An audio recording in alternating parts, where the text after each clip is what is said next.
If you grew up in the 70s, 80s, or 90s, you read a book called Lord of the Flies in middle school. And it's the worst book ever.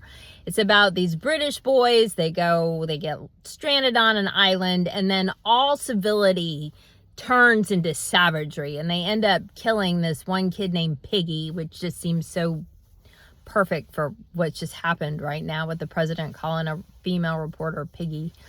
But it's just this savage story, and it's the story that we all had to read.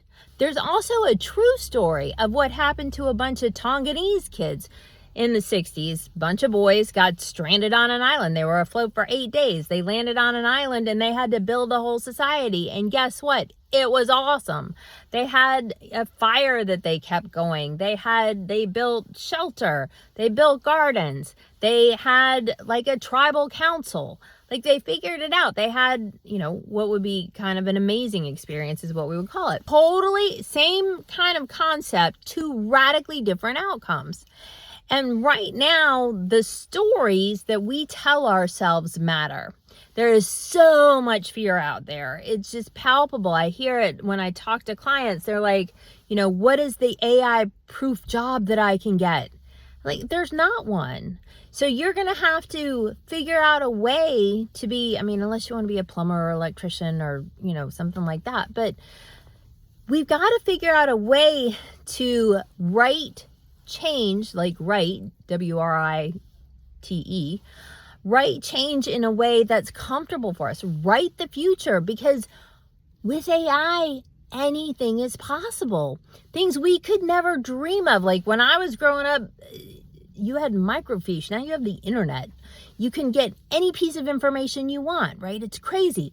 You can get, I can have a gorgeous business plan within 5 minutes. It used to take me days to write this amazing business plan. ChatGPT thinks of things I couldn't even thought of. Like, it's an amazing assistant. It's an amazing tool that we do need to embrace and learn how to use. But more importantly than that, we need to think about the perspective. We need to shift our perspective around it and around change, because that change is coming. And if you're coming from a place of fear, you're going to end up back like the Lord of the Flies mentality. If you're coming from a place of, wow, here's an opportunity, you're going to end up more like the Tonganese.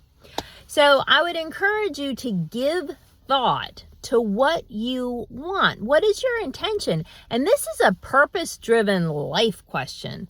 This is, what is your purpose in life? What turns you on? What makes you happy? What satisfies your soul?